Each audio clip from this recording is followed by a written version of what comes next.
Hi, and welcome to the Let's Talk Melbourne podcast, a place for critical conversation, curiosity, and the big picture from the city of Melbourne. I'm your host, Vikas Raheja, and let's get started. In the post-pandemic era, a lot of us are still grappling with mental health. Sports has been a great tool for many to improve their mental health and well-being. Today, we're going to talk about how sports has brought together a community and how that community is thriving as a result of it. And we've got a very special guest in the studio today, and I will request my guests to introduce themselves, if that's okay. Yep. Hi, Vic. So my name is Ben Inskter. I am a Kiwi I've been living in Melbourne for about 8 years now. And at the start of 2022, I started playing water polo with Melbourne Surge.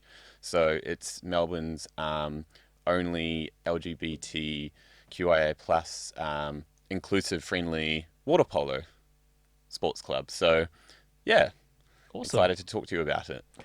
Well, welcome to Let's Talk Melbourne, and I appreciate the time that you've taken today to be here. Thank you. And we can have our beers if you like. Okay. It's a pretty casual vibe here, so Yeah, it's not like we're going to win an Emmy. I love a good XPA, so I'm excited. I'm glad you do. So Ben, Cheers. cheers. Yes.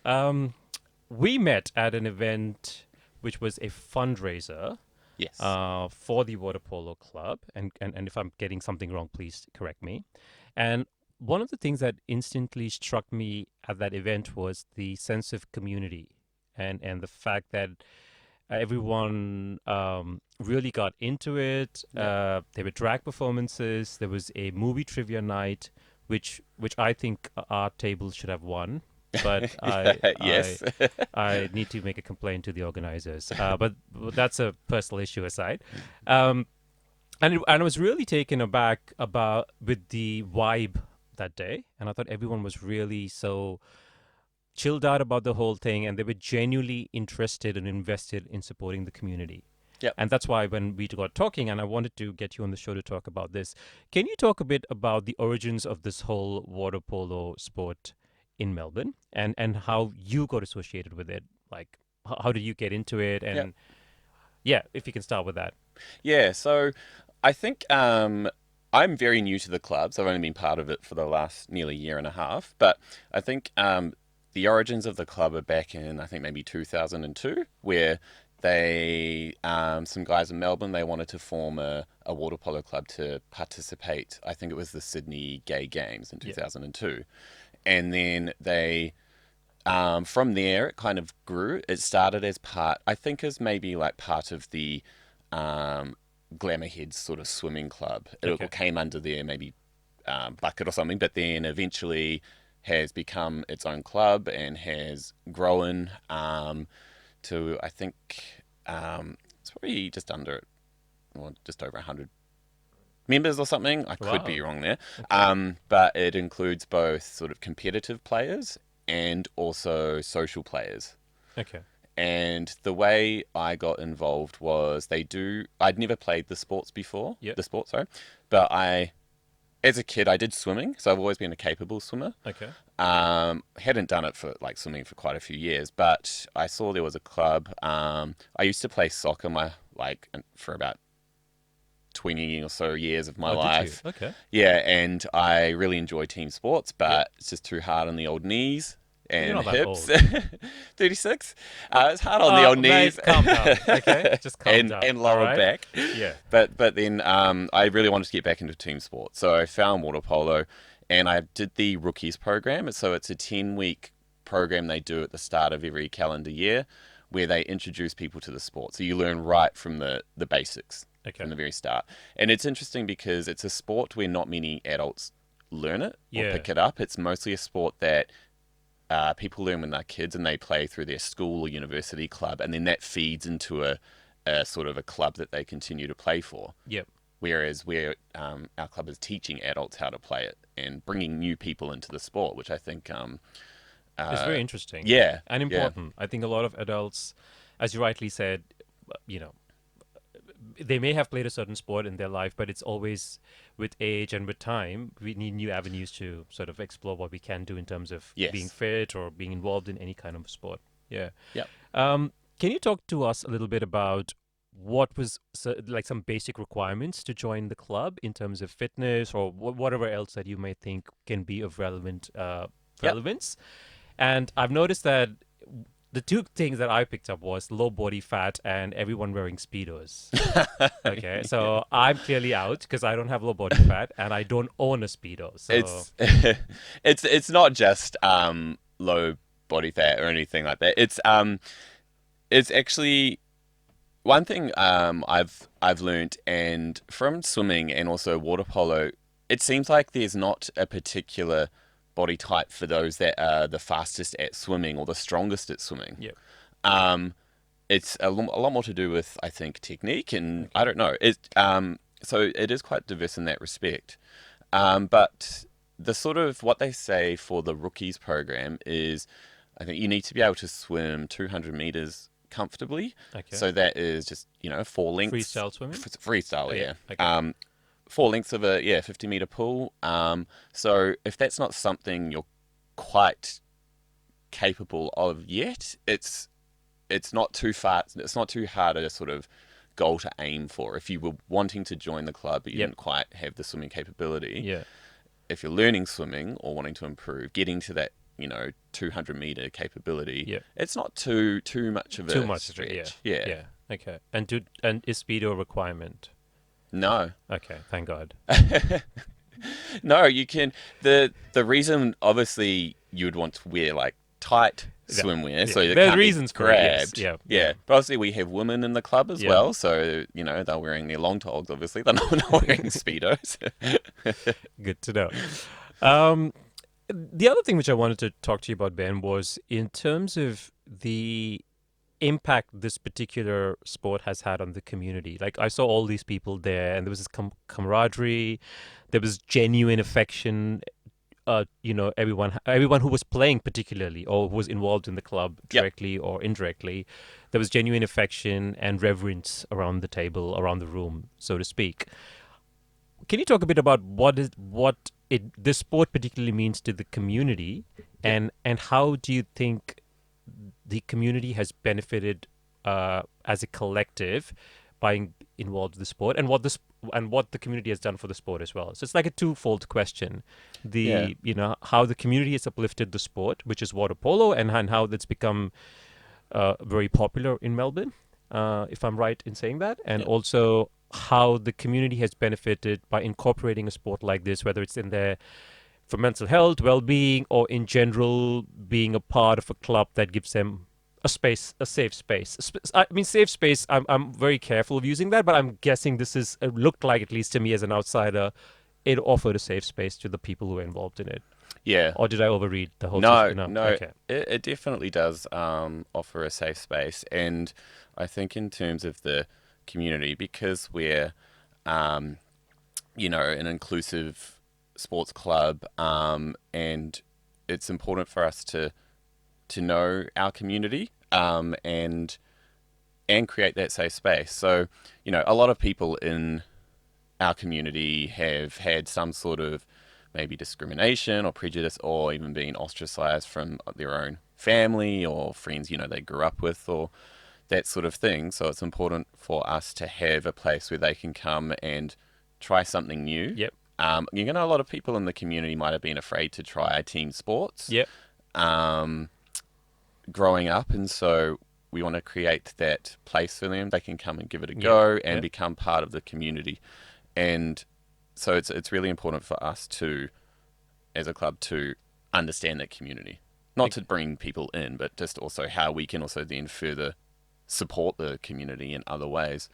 And then, yeah, you definitely weren't reading into it too much at the trivia event. It was completely run by the club, and a lot went into it. And you mentioned the drag performances. All those drag performances were guys who play water polo, Yep. and it was their maybe first or maybe second time Oh, ever nice. doing drag. And Okay. so, yeah, it's just about giving them, providing some entertainment from And a within the platform as club well, right? and a platform. Yeah. And yeah, Okay. We'll be seeing you in a drag performance. No, Yeah. I haven't planned on it yet. I wouldn't say it's completely off the table, Okay. but it might take a bit for it to get me up on that stage. Okay. All Yeah, right. Well, we'll look forward to that yeah, when it happens. yeah, Because I didn't, as you rightly mentioned, I didn't know a single person in that room except for my colleague slash friend who and whom I later realized that you actually bought the tickets for everybody at that table. mm, Uh, and which I didn't know at the time. I learned it much later. So that's why I wanted to sort of explore that thing a bit. Is that how do people get access to uh, avenues or help uh, through this through this event? Or I mean, it doesn't necessarily have to be all about water polo per se, hmm but based on since you're a Melbourne person, I'm a Melbourne person, and you've lived here for a brief or a long period of time, if I'm right. What advice would you give to someone who's new to the city or someone who's just navigating the trenches of the community? What are some of the things that they should A, look out for, and B, what are the avenues available for them to get access to either sports, mental well-being, or just being a part of a club and making friends and stuff like that? I don't know if there's yeah. something that you'd like to talk about. Um, yeah, there's in Melbourne, I think we are quite lucky. There are a lot of clubs and organisations, not just sports clubs. There are a lot of different sports Yeah. clubs, but other organisations and communities that people can look into joining or becoming a part of. For example, I think back to like the Midsummer Festival, Yeah. and they have the little sports precinct where they have all the different tents for different Oh sports. wow. Okay. That's a key sort of place for us to get to introduce people and let people know about water polo, but also all the other clubs That are there. that are there. Okay. You know, I saw rugby, basketball, rowing, swimming, soccer, um, loads more where they are also there and they chat to people and see if people are interested in joining their club. Yep. Most clubs have maybe like a come and try day where they can just put their name down and then go and try it for Yep. one session or one day or something, and if they like it, sort of keep going. And it's similar to our rookies program. I Yep. mean, the best way to get involved is to just give it a go, and if and do like come to the first session. If you like it, keep Keep coming. coming If back. you work Yeah. out it's not for you, Yeah. that's fine. That's fine. Yeah. Um, yeah. So there are lots of avenues, but I guess also for other people part of the wider community as well, it's not just about sports. I mean, there's also other like health organizations as well. Like I think of Thorn Harbour Health, which is just around the corner. Yeah. And they provide great services for the community, um, and are heavily involved in the community as well. Yeah. Um, on the health aspect, side Yeah. of Yeah. Yeah. things. So Yeah. yeah, there's, No, that's fantastic, and yeah, thanks for sharing that because you would be surprised how many people don't know this information. You yeah, would assume that it's quite common knowledge. yeah, I, for example, I had no idea about any of this. yeah. Okay, None. yep, So I was still learning that all of these things yeah, exists. And so yeah, no, I agree with you. I think we're lucky to live in a city which gives this sorts of avenues and platforms for different yeah, fields to help support the community.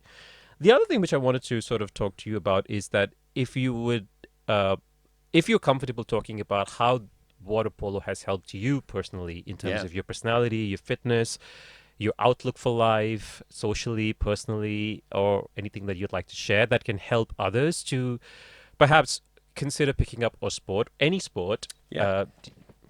Yeah. Yeah, yeah. For sure. I'm quite excited to talk about this. So I joined, so at the start of 2022, I did the rookies program. And if you remember, in Melbourne, we went through a few lockdowns in a couple of years before that. And the last one I think ended was at like October or November 2021. It was a really long one Long one. at Yeah. the end. So coming out of that, everyone, not just myself, but everyone was kind of a bit like, Get what do I out. do? Yes. I'm not at home, Yeah. locked up anymore. And so I was looking for, yeah, like I said, I do like team sports, and I was looking for some sort of outlet. So I signed up and I joined.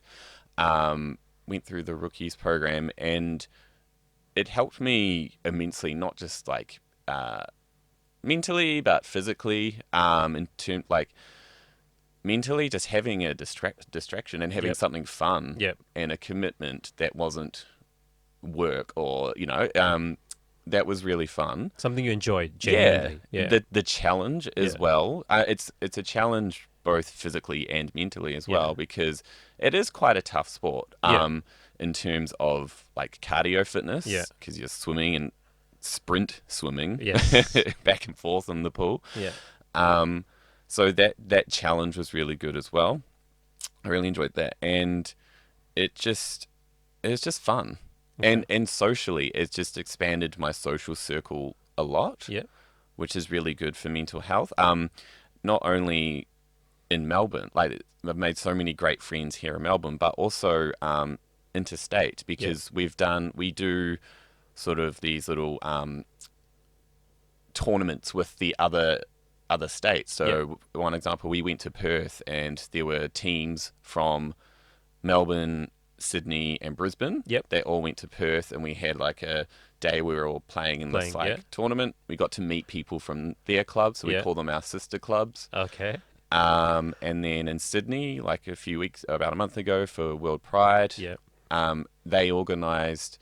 They get to have a float that walks in the Mardi Gras parade, Yep. Yep. and they invite some people from the other interstate clubs to join their float Yeah. as a water polo Yeah. float.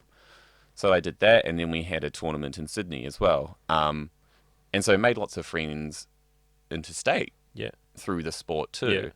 So that's been really good, just creating some new connections, and it's just help. I think obviously, there is a connection between your, exercise and physical health with mental health, right? Absolutely. So, Yeah.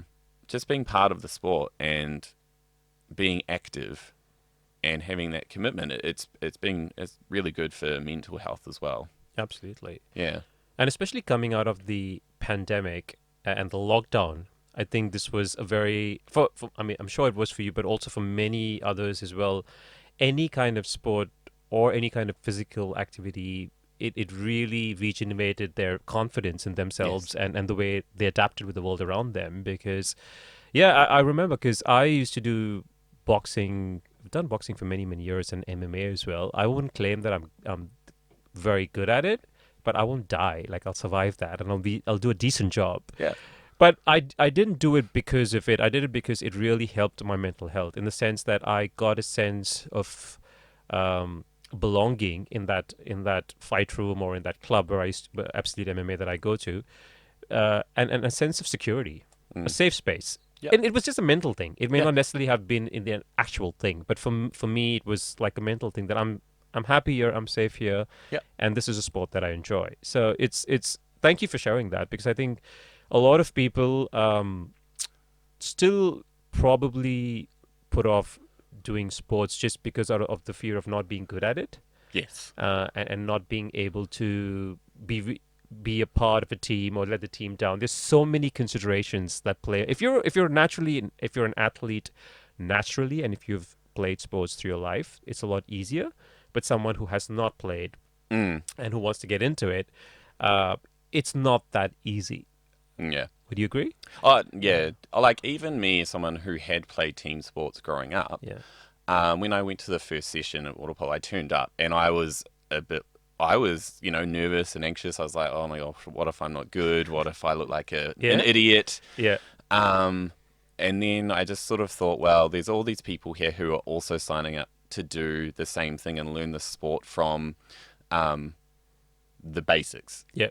And it's one of those things where I'm always like, I'd rather give it a shot and fail rather than not do anything and regret it later. Yeah.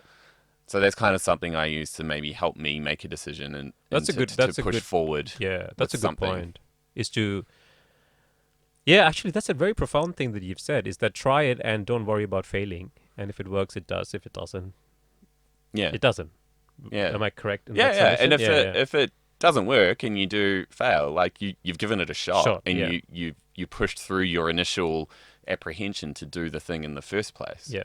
I know obviously that is a lot easier said than done, and so each person will go through their own battles in their head, but that's just something that I use to help me maybe push through with something I'm unsure about. And is that with life as well? Yes. That's pretty good. Yeah. Okay. And you're never afraid of failing, Oh no, I'm totally afraid of failing. but you will still hit, like you will still take that Yeah, leap yeah, of yeah. faith and be like, all right, I'm gonna go into it, whatever. Like if it fails, it fails. Yeah, Yeah. and it's another thing I use as well. It's okay. It's that whole like mental thing where people go through in their brain with anxiety, and they're like, "Well, what if? Yeah. What if that happens? What if this happens?" Yeah. It's never people never go through what if something really good happens. Yeah. They're always what if something bad happens, and so and with that, I'm always like, well, what if? Okay, what if that bad thing does happen? Yeah. It's not the end of the world. Yeah. It's not a catastrophe. Yeah. You know, I'm not going to die Yes. unless it's something Something very it's a very yes, dangerous, something very like, dangerous, like guns or whatever. yeah, yeah, yeah, Yeah. but yeah, that's another way to kind of like, well, what if? And it's just like, okay, I'll try and push that aside. Yep. And just be like, well, if something bad happens or I fail, it's not the end of the world. Yes. No, that's very good, and thank you for saying that. I think I do see a lot of people, especially at our age. I'm not that older to you, Ben, so I know you're 36, but I'm not going to tell how old I am, but I'm close enough there in that range. And I know a lot of people who are my friends and people whom I work with and acquaintances who really want to pick up a sport, any sport, but they are afraid of failing and afraid of experimenting and afraid of being judged. Saying that so I think your approach that you've mentioned is a good one for anyone who's struggling with taking that first leap of faith or that jump into trying on any sport at any age, and regardless of your gender or your physical fitness and those sorts of things. We're almost getting to the end of it, Ben, but I just wanted to sort of get your thoughts on what advice can you offer in terms of encouragement or in terms of things to either look out for or to consider for people who are, and you may have answered this already, but it would be interesting to see if you've got more to add in the sense that for anyone who currently is not engaged in any kind of sports, but do want to be engaged in, but are afraid to. Yep. Yeah. Any thoughts? The first step is, I think, well, if there is a sport you are interested in, usually, if you find a club or do some research online and find a club, they'll usually have maybe an expression of interest or registration form that you can fill out. And even that's not committing to anything. It Yep. just puts you in touch with them, and then you can ask them lots of questions, if there's anything you're unsure about. Yep. That might be stopping you from going forward, you can, just,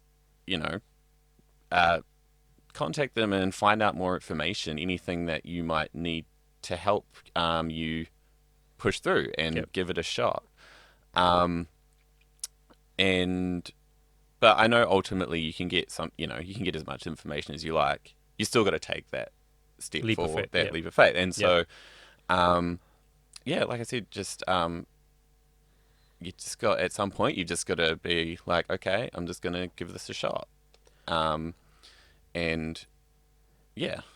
But that's interesting what you've said. I was just thinking about it and listening to you.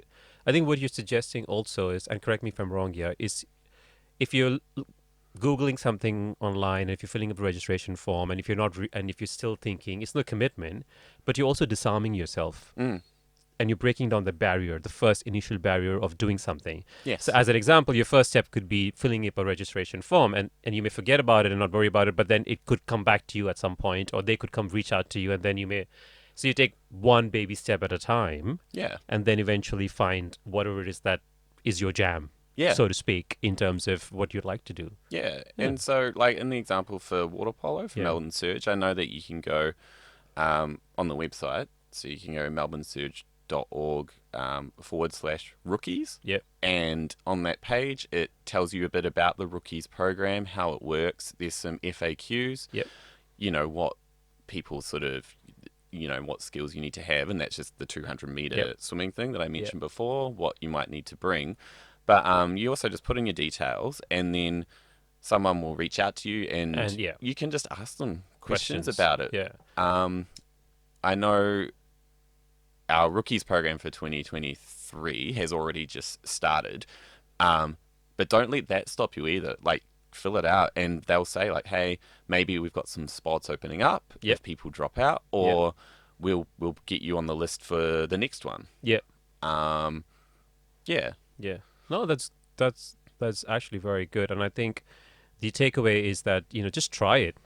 Bit by bit, take that leap of faith and find a sport or anything that helps you physically, mentally, socially, and that's a good place to be in. Yeah. Yeah. Well, we always end the show, Ben, with 2 questions. Yes. The first one is, what is the one thing that you love about living in the city of Melbourne?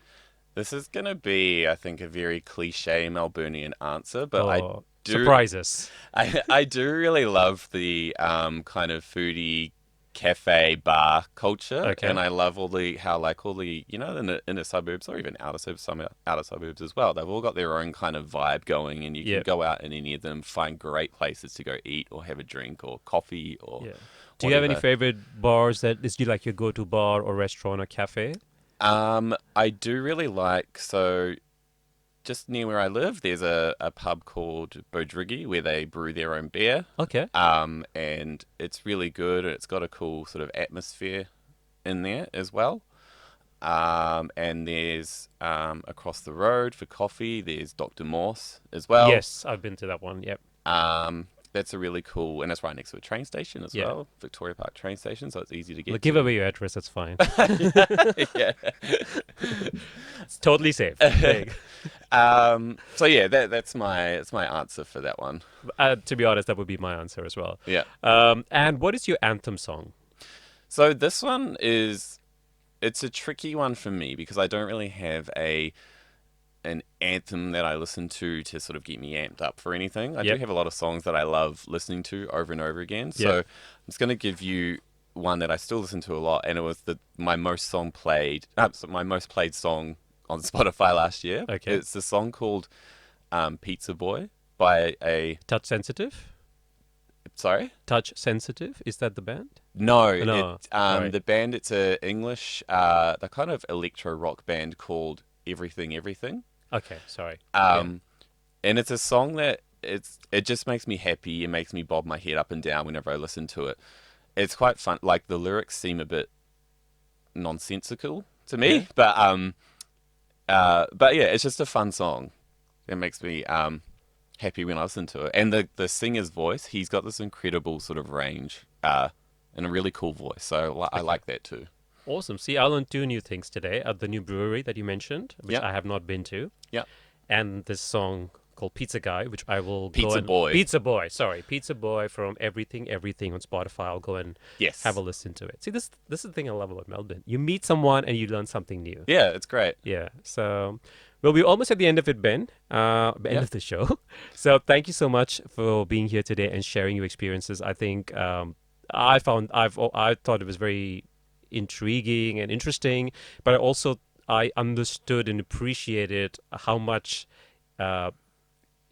it helps the community, and I think that was something which probably I was aware of subconsciously, but to see it in front of my eyes, I think that was something I appreciated even more. Yeah. So thank you for that, and congratulations on all that you've achieved. I think that's quite remarkable that you've picked up the sport, and you're doing a great job at it. So congratulations on that. Yeah, thank you. And thanks you for being here. Yep. Thank you for having me. No worries. It's you might fun. have to come back again, and we'll talk about some other stuff. Yeah, for sure. For season 2. Yeah. Okay. Sounds good. We would like to thank our sponsors, Construct Mart and Floors Trading and Clearance Center, and also let you know that this podcast has been recorded from Image Online Studio in Abbotsford. So thank you for tuning in. Thank you for listening, and please remember to subscribe to our YouTube channel and also follow us on Instagram at Let's Talk Melbourne.